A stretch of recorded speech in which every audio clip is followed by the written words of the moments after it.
Walang duda kapatid na ang North Korea ang pinaka-nakakatakot na bansang tirhan. Bihira kang makakita ng mga video sa napakalihim na bansang ito. Ngunit kung minsan mayroon talagang malalakas ang loob na naglalabas ng mga video upang masaksihan ng iba't ibang panig ng mundo. Mula sa isang mag-ina na nakuhanan ng kamera na sinusubukang tumakas hanggang sa mga walang kamuang-muang na kabataan na pinagtatrabaho sa personal na ski resort ni Kim Jong-un ay ilan lamang sa videong nais ng ipabura ng North Korea sa internet. Welcome sa ating channel mga kapatid. Sa videong ito ay sama-sama nating tutuklasin ang mga videong nais ng ipabura ng North Korea sa internet. Pero bago tayo magpatuloy, isang like lang po ang hinihingi ko sa videong ito. Malaking bagay na po yan bilang suporta sa ating bawat in-upload. Back to the video.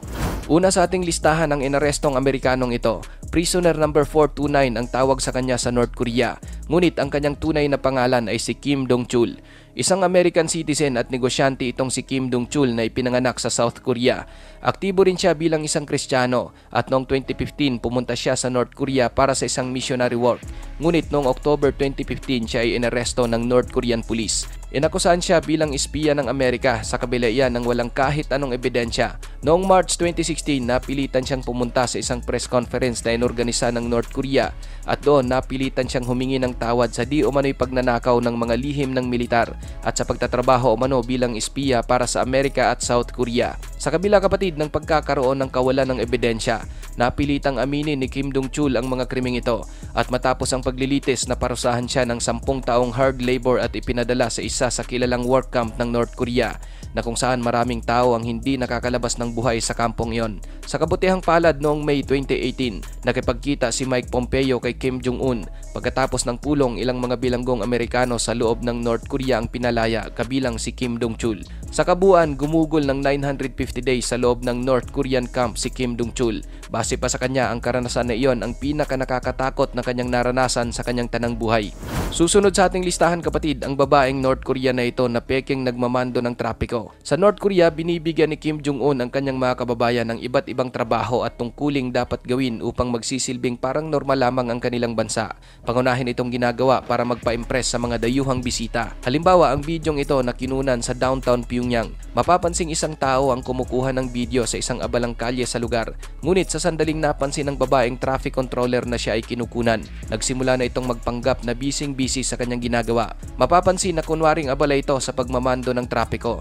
Ngunit sa kabila ng kanyang pagiging animoy busy at pagwagayway ng kanyang dalang bandila, wala naman talaga siyang ginagawa at patuloy lamang at normal na dumadaan ang mga kotse sa kalsada at binabaliwala lang siya ng mga tao na tumatawid pa rin sa kalye. Mahalata mo na nagpapanggap lamang na nagtatrabaho ang traffic controller na ito dahil ang katotohanan, hindi kailangan ng North Korea ng traffic controller officer sapagkat halos walang tao sa bansa ang mayroong sasakyan.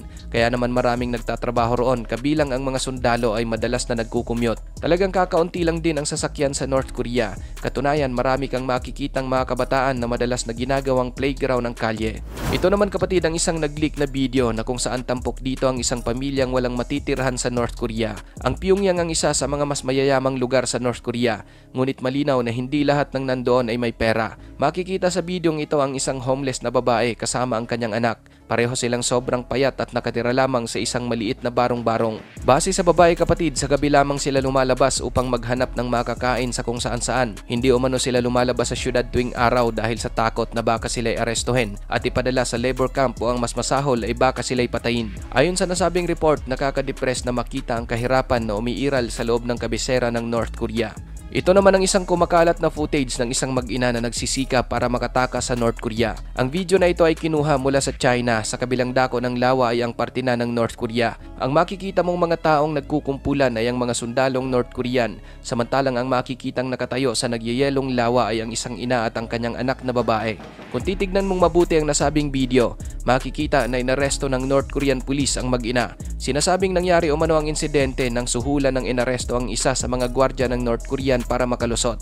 Ngunit habang tumatawid sila, nakita sila ng ibang mga gwardya at doon na nangyari ang pag-aresto. Pagkatapos mahuli ang mag-ina, nakakalungkot makita na tumatalon-talon ang anak nitong babae na umiiyak dahil alam niya kung ano ang kanilang kahihinatnan. Ipapadala sila sa isa sa mga infamous work camp ng North Korea at ang masakla pa, makukulong din ang lahat ng pamilya nila. Kilala ang North Korea sa pagkakaroon ng tinatawag na generation of punishment o yung pagpaparusa sa buong angkan sa ganitong klaseng kasalanan. Halimbawa, kung ang isang tao ay mapupunta sa bilangguan, ang kanilang mga magulang at ang kanilang mga anak ay mapupunta rin sa bilangguan kasama nila. Ito ay upang magkaroon ng takot ang mamamayang North Korea at matiyak na walang sino man ang sumubok na makatakas. Ang video naman na ito ay nagpapakita ng pagkakaroon ng talamak na child labor sa North Korea. Noong 2016, isang human rights group ang nag-leak sa videong ito na kung saan makikita ang isang batang North Korea na nagtatrabaho sa isang riles. Sa isa pang video, makikita naman ang mga kabataang ginagawa bilang mga slave labor. Na ayon pa sa ulat, ang mga batang ito ay mga child slaves umano ni Kim Jong-un na kung saan nagtatrabaho ang mga batang ito bilang taga-ayos ng mga riles ng tren at pinagbubuhat ng mga mabibigat na bato na inilalagay sa kanilang mga dalang bag. Pinipilit magtrabaho ang naturang mga bata ng 10 oras kada araw habang nasa ilalim ang mga ito ng nakatirik na sikat ng araw. Samantalang hindi sila binabayaran sa kanilang maghapon at mabigat na ginagawa. Ang footage na ito ay pasekretong kinunan kung saan ang mga batang nagtatrabaho ay sinasabing nasa 8 hanggang 9 na taong gulang pa lamang at makikita mo ang payat na payat nilang pangangatawan. Dagdag pa sa ulat, ang mga bata namang nasa 11 taong gulang ay pinagtatrabaho ni Kim Jong-un sa kanyang magarang ski resort. Pinagtatrabaho nila ng mahabang oras sa ilalim ng napakalamig na temperatura habang binabantayan ng isang maliit na grupo ng mga sundalo upang matyak na hinding-hindi sila tatakas. Kuha naman ng bidyong ito kung saan makikitang pinagbabaril ng mga sundalong North Korean ang mga larawan ng isang sundalong Amerikano. Noong 2014, isang training video ang inilabas na nagmula sa North Korean Army.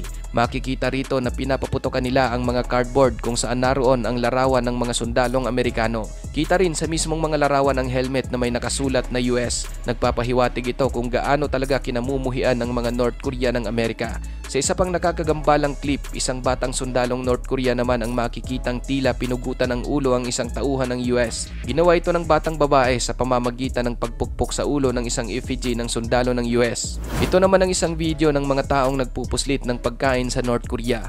Hindi maililihim na talagang kulang na kulang sa pagkain ng North Korea.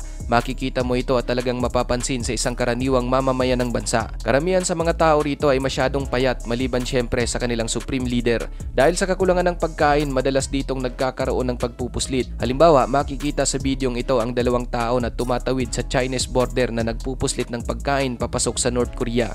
Sinusuhulan nila ang isang bantay para gawin ito at pagkatapos ay tinatakpan nila ito gamit ang kanilang jacket. Matrabaho ito ngunit kailangan nila itong gawin para mabuhay. Batid nila kapatid na matinding parusa ang kanilang sasapitin kung sila'y mahuhuli. Ngunit kung hindi naman nila ito gagawin, maaring mamamatay sila sa gutom dahil sa kakulangan ng pagkain sa North Korea. Ito naman kapatid ang walang katao-taong airport ng North Korea.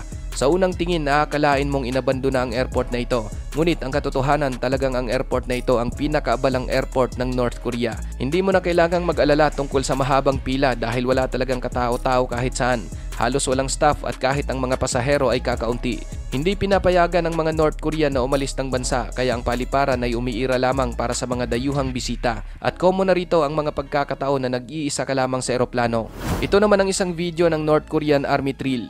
Noong 2016, nagkaroon ng show of force ang hukbo ng North Korea. Kakaibang mga exercise ang kanilang pinapakita sa kamera. Kasama rito ang pagbasag ng malalaking bato sa kanilang mga tiyan at pagpalo ng mga matitigas na bagay habang pinapanood sila ni Kim Jong-un. Sa isang pagkakataon, binabasag ng isang sundalo ang mga bricks gamit ang kanyang kamay at humiga naman ang isa pa sa mga bubog. Bawat North Korean ay sapilitang pinapasali sa army pagdating sa edad na hindi bababa sa 10 taon. Kung kaya't ito ang nagiging dahilan kung bakit ang hukbo ng North Korea ay may humigit kumulang 1 milyong tropa. Ayon sa report, ang ganitong video ng North Korea ay isang propaganda na may layuning takutin ang mga foreign military. Ito naman kapatid ang sinasabing mga batang walang makain sa North Korea. Ang video na ito ay nagmula sa isang syudad sa North Korea na nagpapakita ng isang bahay ampunan na puno ng nagugutom na mga bata. Ang mga farmland sa North Korea kapatid ay nakakalungkot na hindi na panatili ng maayos. Wala umanong pakialam sa mga tao roon ng rehimeng Kim kung kaya't napakarami roong nagugutom. Marami sa mga batang ito ang may mga karamdaman na hindi nagagawang maipagamot dahil sa kawalan ng sapat na mga medical supply. Sa North Korea kapag hindi naging malago ang ani sa pagsasaka, hindi binibigyan ng gobyerno ang mga magsasaka ng sapat na makakain o pinuputulan nila ito ng rasyon na talagang mas nagpapalala ng matinding gutom habang si Kim Jong-un ay gumagastos ng tinatayang $5 milyong sa isang taon para sa pag-aangkat ng mga mamahaling pagkain para sa kanyang sarili. Ito naman ang isang North Korean propaganda video tungkol sa Amerika. Maaring nagtataka ka kung bakit ayaw na ayaw ng mga North Korean sa Amerika. Well, ito ay dahil sa panunood nila sa North Korean TV gaya nito. These people lie huddled together with their dead friends in blue body bags, drinking coffee cups full of local snow. Many Americans have to live like this daily and are entitled to 1 cup most days. Yan ang mga bidyong ipinapakita sa North Korean TV. Inaangkin nila na ang mga Amerikano ay mga homeless at talagang nakatira lamang sa mga tolda sa isang nagyayelong paligid at umiinom lamang ng kape na gawa sa snow. Pinapakita rin nila ang mga taong natutulog sa mga sleeping bag, ngunit ang sinasabi nilang sleeping bag ay mga body bags. Ang mga tahasang kasinungalingan na ito ay para umano magmumukhang masama ang Amerika at gayon din para ipakita sa kanilang mamamayan na ang North Korea ang pinakamagandang bansang tirahan. Ngunit kung talagang makikita lang ng mga taong ito kung gaano kaganda ang Amerika, malalaman nila na ang kanilang buhay ay talagang binalahura lang sa North Korea.